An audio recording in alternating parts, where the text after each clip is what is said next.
Hello students, कक्षा 10 की विज्ञान विषय की ऑनलाइन कक्षा में आपका स्वागत है। मैं राजेंद्र शर्मा, सहायक अध्यापक गुरु नानक इंटर कॉलेज सहारनपुर, आपके लिए लेकर आया हूं विज्ञान विषय का अध्याय 8 जीव जनन कैसे करते हैं का भाग 2। इसके अंतर्गत हम सीखेंगे पुष्पी पौधों में लैंगिक जनन, मानव में लैंगिक जनन, नर एवं मादा जनन तंत्र, जनन स्वास्थ्य और अंत में आपके लिए गृह कार्य। आइए शुरू करते हैं। स्टूडेंट्स, इससे पहले आप सीख चुके हैं कि लैंगिक जनन की विधि में दो विभिन्न लिंग जनक भाग लेते हैं। वे नर युग्मक और मादा युग्मक बनाते हैं। ये दोनों युग्मक संयुक्त होकर युग्मनज का निर्माण करते हैं। ये युग्मनज भ्रूण में विकसित होता है और विकसित होकर नई संतति को जन्म देता है। आइए देखते हैं पुष्पी पौधों में यह क्रिया किस प्रकार से संपादित होती है। जब हम पुष्पी पौधों में लैंगिक जनन की बात करते हैं तो हम उसके अंतर्गत पढ़ेंगे पुष्प की संरचना, परागण क्रिया, परागकणों का अंकुरन एवं निषेचन क्रिया, निषेचन के पश्चात पुष्प में होने वाले परिवर्तन, बीज का निर्माण और बीज का अंकुरन। सबसे पहले हम पढ़ते हैं पुष्प की संरचना। पुष्प पौधे का सबसे आकर्षक भाग है। पुष्प के भीतर ही पुष्प के जननांग व्यवस्थित होते हैं। यदि हम किसी पुष्प को ध्यानपूर्वक देखें तो हमें उसमें 4 संरचनाएं दिखाई पड़ती हैं: बाह्य दल, दल, पुंकेसर और स्त्रीकेसर। जिस पुष्प में ये चारों चक्र उपस्थित होते हैं, ये चारों संरचनाएं उपस्थित होती हैं, उन्हें हम पूर्ण पुष्प कहते हैं। और जिन पुष्पों में इनमें से कोई भी संरचना अनुपस्थित होती है, हम उन्हें अपूर्ण पुष्प कहते हैं। आइए एक एक करके इन संरचनाओं का अध्ययन करते हैं। पुष्प के सबसे बाहर की ओर हरे रंग की ये जो संरचनाएं आप देख पा रहे हैं, इन्हें हम बाह्य दल कहते हैं। ये बाह्य दल कली अवस्था में पुष्प की भीतरी भागों की सुरक्षा करते हैं। इसके बाद पुष्प का जो दूसरा चक्र है, जो वास्तव में रंगीन और आकर्षक होता है, वह दल कहलाता है। दलों की संख्या, उनका विन्यास महत्वपूर्ण होता है। ये दल ही कीटों को परागण क्रिया के लिए अपनी ओर आकर्षित करते हैं। परागण क्रिया क्या है, हम अभी आगे पढ़ पाएंगे। इसके पश्चात पुष्प का तीसरा भाग पुंकेसर कहलाता है। पुष्प में अनेक छोटे छोटे तंतु के समान संरचनाएं होती हैं, जिन्हें पुंकेसर कहते हैं। वास्तव में पुंकेसर पुष्प का नर जनन भाग है। पुंकेसर अपने आप में 3 भागों से मिलकर बना होता है। इसमें एक तंतु के समान संरचना होती है, जिसे पुतंतु कहते हैं। ऊपर की ओर एक फैली संरचना होती है, जिसे परागकोश कहते हैं। पुतंतु और परागकोश को जोड़ने के लिए एक तीसरी संरचना योजी होती है। परागकोश के भीतर परागकणों का निर्माण होता है। परागकणों को आप महसूस कर सकते हैं। यदि आप किसी पुष्प के छुएं और उसका कोई पीले रंग का पाउडर आपके हाथों पर लग जाए तो समझ लीजिएगा ये परागकण है। परागकणों के अंदर नर युग्मकों का निर्माण होता है। पुष्प का चौथा और अंतिम चक्र स्त्रीकेसर है। यह पुष्प का मादा जनन भाग है। स्त्रीकेसर भी 3 भागों का बना होता है। इसमें ऊपर की ओर फैला चौड़ा चिपचिपा भाग वर्तिकाग्र, इसके नीचे नलीनुमा भाग वर्तिका और सबसे नीचे फूला हुआ भाग अंडाशय। अंडाशय में बीजांड होता है और बीजांड में अंडकोशिका का निर्माण होता है। वे पुष्प जिनमें पुंकेसर या स्त्रीकेसर में से कोई एक ही जननांग उपस्थित होता है, उन्हें हम एक लिंगी पुष्प कहते हैं। जैसे पपीता, कद्दू, लौकी, तोरी, ये एक लिंगी पुष्पों के उदाहरण हैं। परंतु यदि पुष्प में नर जननांग में पुंकेसर व स्त्रीकेसर दोनों उपस्थित होते हैं, ऐसे पुष्पों को हम उभयलिंगी पुष्प कहते हैं। जैसे गुड़हल, सरसों, मटर आदि। अब स्टूडेंट्स, आपने देखा कि पराग कोश के भीतर पराग कणों का निर्माण होता है। जिसके भीतर नरयुग्मक होता है। अब इन पराग कणों को पुष्प के मादा भाग तक पहुंचना आवश्यक होता है। तो पुष्प के पराग कणों का वर्तिकाग्र तक पहुंचने की जो घटना है, इसे हम परागण कहते हैं। यह परागण दो प्रकार से हो सकता है, स्वपरागण और परपरागण। यदि किसी पुष्प के परागकण उसी पुष्प के वर्तिकाग्र तक पहुंच जाएं, तो यह घटना स्वपरागण कहलाती है। यदि एक पुष्प के परागकण उसी पौधे के दूसरे पुष्प के वर्तिकाग्र या अन्य उसी जाति के अन्य पौधे के वर्तिकाग्र तक पहुंचते हैं, तब हम इसे परपरागण के नाम से जानते हैं। परपरागण के लिए चूंकि परागकणों के पास गति करने के लिए अपना कोई साधन नहीं होता, अतः वे किसी अन्य साधन के माध्यम से, अन्य एजेंसी के माध्यम से यह क्रिया करते हैं। जिस साधन के माध्यम से यह क्रिया करते हैं परागकण, उसी आधार पर उस परागण का नाम होता है। जब यह वायु के द्वारा किया जाता है, तब हम इसे वायु परागण कहते हैं। जैसे गेहूं, घास, मक्का आदि में जब यह क्रिया जल के द्वारा संपादित होती है, तब हम इसे जल परागण कहते हैं। जलीय पौधे वैलेस्नेरिया में जल परागण के द्वारा ही परागण क्रिया होती है। और जब यह क्रिया कीटों के द्वारा संपन्न होती है, तब हम इसे कीट परागण कहते हैं। आपने देखा कि परागण क्रिया के द्वारा परागकण पुष्प के वर्तिकाग्र तक तो पहुंच गए, लेकिन परागकोश के भीतर नरयुग्मक है और उस नरयुग्मक की मंजिल तो मादा युग्मक है। उसे मादा युग्मक तक कैसे पहुंचाया जा सकता है, यही क्रिया हम इसके द्वारा समझेंगे। जैसे ही परागकण वर्तिकाग्र पर पहुंचते हैं, तो वे अंकुरित होना प्रारंभ कर देते हैं। परागकणों की भीतरी भित्ति एक नली के रूप में बाहर निकल आती है। यह नली लंबाई में बढ़ते हुए बीजांड तक पहुंच जाती है। उनमें से एक नरयुग्मक अंड कोशिका के साथ संलयित होकर युग्मनज का निर्माण करता है। इस क्रिया को ही हम निषेचन क्रिया कहते हैं। युग्मनज निषेचन क्रिया के पश्चात युग्मनज बन जाता है, तो अब युग्मनज में अनेक विभाजन होते हैं तथा बीजांड में भ्रूण विकसित होता है। बीजांड से एक कठोर आवरण विकसित हो जाता है और यह बीजांड बीज में परिवर्तित हो जाता है।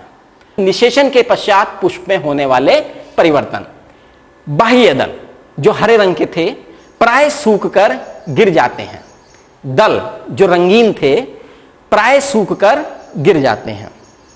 पुंकेसर जो तंतु के समान संरचना थी, जिनमें परागकणों का निर्माण हुआ था, वो भी प्राय सूखकर गिर जाते हैं। लेकिन अंडाशय ये पककर फल का निर्माण करता है। बीजांड बीज का निर्माण करता है। जैसे ही निषेचन क्रिया संपन्न होती है, अंडाशय बहुत तेजी से फल बना लेता है। क्या आप ऐसे कुछ फलों के बारे में सोच सकते हैं जिनमें पुष्प के शेष भाग उससे लगे रह गए हों? हमने देखा कि निषेचन क्रिया के पश्चात बीज का निर्माण हो जाता है। बीज पौधे के लिए किस प्रकार से लाभदायक है? हम जानते हैं बीज के अंदर भ्रूण होता है, जिसके भीतर नवोद्भिद पौधा होता है। यदि बीज को उपयुक्त वातावरण मिले, तो यह बीज नमी, ताप और वायु लेकर अंकुरित होना प्रारंभ करता है। अभी तक हमने विभिन्न प्रकार की समष्टियों के बीच में लैंगिक जनन की प्रक्रिया को देखा। अब हम उस समष्टि के बारे में बात करते हैं जिसमें आपकी सबसे अधिक रुचि है। हां, मैं मानव की ही बात कर रहा हूं। मानव में लैंगिक जनन। आयु के साथ साथ हमारे शरीर में अनेक परिवर्तन होते हैं। कक्षा 1 से 10 तक पहुंचते पहुंचते हमारे शरीर की लंबाई और भार में वृद्धि होती है। हमारे दूध के दांत टूट जाते हैं, उसके स्थान पर नए दांत आ जाते हैं। इन सभी परिवर्तनों को हम एक सरल प्रक्रम वृद्धि के अंतर्गत परिभाषित कर सकते हैं। लेकिन किशोर अवस्था के प्रारंभिक काल में कुछ ऐसे परिवर्तन हैं जिन्हें केवल वृद्धि नहीं कहा जा सकता, हालांकि इसमें शारीरिक सौष्ठव में परिवर्तन आता है, शरीर का अनुपात बदलता है, कुछ परिवर्तन भी आते हैं, कुछ नए लक्षण विकसित होते हैं और हमारी संवेदनाओं में भी परिवर्तन आता है। आइए हम बात करते हैं कुछ ऐसे परिवर्तनों की।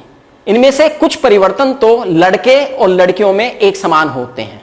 हम देखते हैं कि शरीर के कुछ नए भागों जैसे कांख, जांघों के मध्य भाग, जननांग में बाल गुच्छ निकल आते हैं, इनका रंग भी गहरा हो जाता है। इसी के साथ साथ हाथ, पैर और चेहरे पर रोम निकल आते हैं, त्वचा तेलीय हो जाती है और कभी कभी मुहासे भी निकल आते हैं। इन्हीं के साथ साथ कुछ परिवर्तन ऐसे होते हैं जो लड़के और लड़कियों में भिन्न होते हैं। जैसे लड़कियों में स्तनों का विकास होना प्रारंभ हो जाता है, स्तन के अगले भागों की त्वचा का रंग भी गहरा हो जाता है, लड़कियों की आवाज महीन हो जाती है, उनमें रजोधर्म प्रारंभ हो जाता है। वहीं लड़कों में भी कुछ नए परिवर्तन दिखाई देते हैं, उनमें दाढ़ी मूंछ विकसित होने प्रारंभ हो जाते हैं। ये परिवर्तन वर्षों में धीरे धीरे विकसित होते हैं। इन परिवर्तनों में सभी विभिन्नताएं भी देखने को मिलती है। जिस प्रकार से जीवों में दूसरी विभिन्नताएं होती हैं, जैसे उनके नाक नक्श में भिन्नता होना, ऐसे ही इनमें भी परिवर्तन होता है। अर्थात स्तनों के आकार, शिश्न के आकार, आकृति में परिवर्तन दिखाई पड़ता है। ये सब वास्तव में जीवों में लैंगिक परिपक्वता के लक्षण हैं। इन सभी लक्षणों को हम द्वितीय लैंगिक लक्षण के नाम से जानते हैं। इस आयु में शरीर में लैंगिक परिपक्वता क्यों परिलक्षित होती है, इस बिंदु पर विचार करेंगे। हम देखते हैं लैंगिक जनन में भाग लेने के लिए जनन कोशिकाओं का उत्पादन इसी प्रकार का एक विशिष्ट कार्य है, क्योंकि हम जानते हैं जो जटिल जंतु होते हैं उनमें विशिष्ट कार्य को करने के लिए विशिष्ट कोशिकाएं और विशिष्ट अंग होते हैं।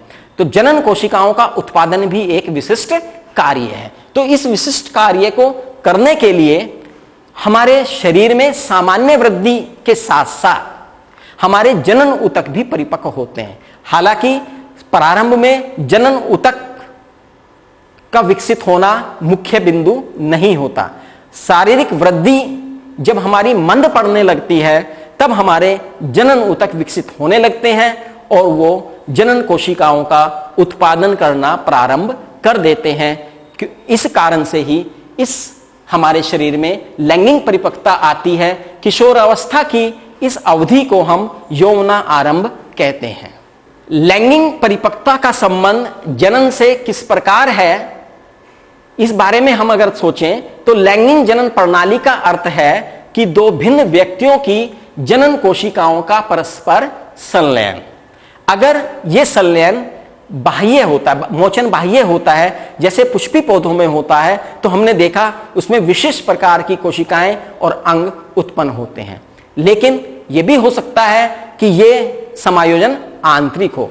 यदि जंतुओं को संगम के इस प्रक्रम में भाग लेना है तो यह आवश्यक है कि दूसरे जीव उनकी लैंगिक परिपक्वता की पहचान कर सकें, और यह पहचान यौवना आरंभ की अवधि में जो परिवर्तन आते हैं उनसे होती है। जैसे दाढ़ी मूंछ आने से होती है, स्तनों के आकार में वृद्धि होने से होती है। इसे हम लैंगिक परिपक्वता हम कहते आ रहे। दूसरी ओर यदि जीवों को इन कोशिकाओं का आंतरिक आदान प्रदान करना हो तो भी जरूरी है कि उनके अंग अधिक विकसित हो जाए, उनमें ऐसे अंग विकसित हों जो इस कार्य को पूरा कर सकें। जैसे पुरुषों में जनन कोशिकाओं को स्थानांतरित करने के लिए शिश्न का उत्थान हो, वहीं मादा में भ्रूण के पालन पोषण के लिए जनन अंग और गर्भाशय आदि विकसित हो। आइए अब हम उन अंगों का विस्तार से वर्णन करते हैं जो इस क्रिया के लिए आवश्यक है। सबसे पहले हम जानेंगे नर जनन तंत्र को। नर में वे अंग जिनमें नर जनन कोशिका का निर्माण होता है और जो नर जनन कोशिका को निषेचन वाले भाग तक पहुंचाने में सहायता करते हैं, नर जनन अंग कहलाते हैं। इनमें मुख्य अंग हैं वृषण, शुक्रवाहिनी, शुक्राशय, शिश्न। मनुष्य में एक जोड़ी वर्षण पाए जाते हैं जो उदर गुहा के बाहर वर्षण कोश में स्थित होते हैं। वर्षण उदर गुहा से बाहर क्यों स्थित होती हैं? क्योंकि वर्षण के भीतर शुक्राणुओं का निर्माण होता है। शुक्राणु हमारी नर जनन कोशिका है। शुक्राणुओं के निर्माण के लिए कम ताप की आवश्यकता होती है। वर्षण में टेस्टोस्टेरोन हार्मोन्स का स्रावन होता है। टेस्टोस्टेरोन हार्मोन शुक्राणुओं के स्रावण के लिए आवश्यक होता है, शुक्राणुओं के निर्माण के लिए जरूरी होता है। अब वर्षण में जहां शुक्राणुओं का निर्माण होता है वहां से शुक्रवाहिनियां निकलती हैं। ये शुक्रवाहिनियां निकलकर दोनों ओर की शुक्रवाहिनियां वापस मूत्र नली के साथ संलयित हो जाती है और मिलकर मूत्र मार्ग का निर्माण करते हैं। यानी कि अब शुक्र और मूत्र दोनों के लिए पुरुषों में एक ही कॉमन मार्ग रह जाता है। नरजनन अंगों में ही प्रोस्टेट ग्रंथि और शुक्राशय अपने स्राव को शुक्रवाहिनी में छोड़ देते हैं। इनके स्राव से दो फायदे होते हैं। एक तो शुक्राणुओं को तरल माध्यम मिलता है जिसमें वे तेजी से गति कर सकते हैं। दूसरे, यह तरल शुक्राणुओं के लिए पोषक का कार्य करता है, उनके लिए ऊर्जा प्रदान करने का कार्य करता है। शुक्राणु मनुष्य की नर जनन कोशिका है। आइए बात करते हैं मादा जनन तंत्र की। मादा जनन कोशिकाओं का निर्माण और भ्रूण को पोषण देने वाले अंग मादा जनन तंत्र का हिस्सा होते हैं। इसके अंतर्गत मुख्य रूप से हैं अंडाशय, अंडवाहिनी, गर्भाशय और योनि। स्त्रियों में अंडाशयों की संख्या 2 होती है। जनन के साथ ही इनमें हजारों की संख्या में अंडाणु होते हैं। अंड कोशिका प्रत्येक माह जैसे जैसे किशोर अवस्था आती है, किशोर अवस्था में प्रत्येक माह एक अंडाशय से अंड बाहर निकलता है, अगले माह दूसरे अंडाशय से अंड बाहर निकलता है। अंडाशय से अंड को गर्भाशय तक लाने वाली पत्नी नलिकानुमा संरचना को अंडवाहिनी कहते हैं। अंडवाहिनी के भीतर ही अंडाशय का निषेचन होता है। इन्हें फैलोपियन ट्यूब के नाम से भी जानते हैं। दोनों ओर की अंडवाहिनी सम्मिलित मिलकर एक मासल थैलेनुमा मासल संरचना का निर्माण करती हैं जिसे हम गर्भाशय कहते हैं। गर्भाशय ग्रीवा द्वारा योनि मार्ग में खुलता है। मैथुन के समय शुक्राणु योनि मार्ग में स्थापित होते हैं। यहां से ये ऊपर की ओर यात्रा करके अंडवाहिनी तक पहुंच जाते हैं जहां अंड कोशिका से मिलते हैं। ये शुक्राणु, ये अंडाणु दोनों के दोनों अंडवाहिनी में आपस में मिलते हैं और संलयित होकर युग्मनज बनाते हैं। यानी कि यहां पर ये निषेचन क्रिया संपन्न हो जाती है। ये निषेचित युग्मनज विभाजित होकर कोशिकाओं से गेंद जैसी संरचना बनाता है जिसे भ्रूण कहते हैं। यह भ्रूण गर्भाशय में स्थापित हो जाता है। यहां लगातार विभाजित और वृद्धि कर अंगों का विकास और निर्माण करता है। हम जानते हैं कि मां का शरीर गर्भधारण एवं उसके विकास के लिए पूर्ण रूप से अनुकूलित होता है। हम ये भी जाने कि यहां पर शुक्राणु गतिनुमा है और अंडाणु भोजन का संचय करने का कार्य करते हैं। भ्रूण का पोषण कैसे होता है? भ्रूण को मां के रुधिर से ही पोषण मिलता है। इसके लिए विशेष प्रकार की संरचना होती है जिसे प्लेसेंटा कहते हैं। यह एक तस्त्रीनुमा संरचना होती है जो गर्भाशय की भित्ति में धसी होती है। इसमें भ्रूण की ओर उतक में पवर्ध होते हैं। मां के उतकों में रक्त स्थान होते हैं जो पवर्ध को आच्छादित करते हैं। यह मां से भ्रूण को ग्लूकोज, ऑक्सीजन एवं अन्य पदार्थों का स्थानांतरण हेतु एक वृहद क्षेत्र प्रदान करता है। यानी यहां से यह भ्रूण मां के रक्त से ही अपना पोषण ग्रहण करता है। जब यह पोषण ग्रहण करता है तो कुछ पदार्थों को उत्सर्जित भी करता है। ये उत्सर्जित पदार्थ भी वापस मां के रक्त में छोड़ दिए जाते हैं और वहीं से मां के द्वारा बाहर उत्सर्जित कर दिए जाते हैं। अब एक और स्थिति बन सकती है, क्या हो जब अंड का निषेचन ना हो? तो यदि अंड कोशिका का निषेचन नहीं होता तो यह लगभग 1 दिन तक जीवित रहती हैं, क्योंकि अंडाशय में प्रत्येक माह एक अंड का मोचन करता है, यानी एक बार दायां अंडाशय, एक बार बायां अंडाशय। अतः निषेचित अंड की प्राप्ति हेतु गर्भाशय भी प्रति माह तैयारी करता है। अतः इसकी जो गर्भाशय की अंत भित्ति होती है वह मांसल एवं स्पंजी हो जाती है। यह अंड के निषेचन होने की अवस्था में उसके पोषण के लिए आवश्यक है, परंतु निषेचन न होने की स्थिति में इस संरचना का कोई लाभ नहीं होता। अतः यह भित्ति म्यूकस और रक्त के साथ गर्भाशय की दीवार से हटकर योनि मार्ग के द्वारा बाहर निकलने लगते हैं। इसे ही हम ऋतुस्राव या मासिक स्राव कहते हैं। यह स्त्रियों में प्रत्येक महीने होता है और इसमें 2 से 8 दिन तक का समय लग सकता है। अब आप जानते हैं कि लैंगिक परिपक्वता एक कर्मिक प्रकर्म है तथा यह उस समय होता है जब शारीरिक वृद्धि भी होती रहती है। अतः किसी सीमा तक लैंगिक परिपक्वता का अर्थ यह नहीं है कि शरीर अथवा मस्तिष्क जनन क्रिया अथवा गर्भधारण के योग्य हो गए हैं।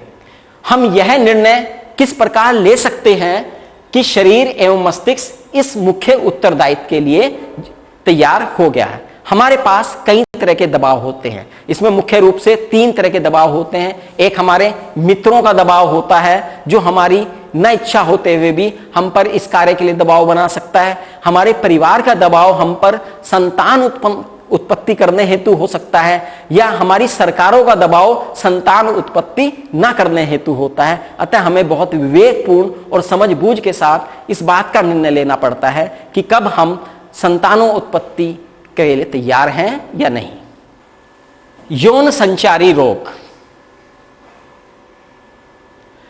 हमने रोगों के बारे में पढ़ा है। जब हम एक व्यक्ति से दूसरे व्यक्ति के संपर्क में आते हैं तो हमें कुछ रोगों का संचरण भी हो सकता है, और यदि यह संचरण हमें यौन क्रिया के कारण हो तब हम इन्हें यौन संचारी रोग कहते हैं। ये यौन संचारी रोग अनेक प्रकार के होते हैं, क्योंकि यौन क्रिया में प्रगाढ़ शारीरिक संबंध स्थापित होते हैं। अतः इसमें कोई आश्चर्य नहीं है कि अनेक रोगों का लैंगिक संचरण भी हो सकता है। इसमें जीवाणु जनित रोग हो सकते हैं, जैसे गोनोरिया है तथा सिफिलिस है, और वायरस संबंधित रोग भी हो सकते हैं, जैसे HIV है या मत्स्य है।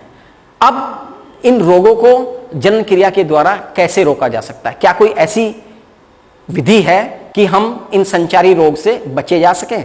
तो हम कह सकते हैं कि इसे हम उस संपर्क को जिसमें हमारे लैंगिक अंग मादा लैंगिक अंग के संपर्क में आते हैं, अगर उस संपर्क के बीच में कोई विरोध हम पैदा कर दे, कोई रुकावट हम पैदा कर दें, तो हम इन रोगों को फैलने से रोक सकते हैं। परिवार नियोजन के बारे में भी बात करते हैं। यौन क्रिया द्वारा गर्भधारण की संभावना सदा ही बनी रहती है।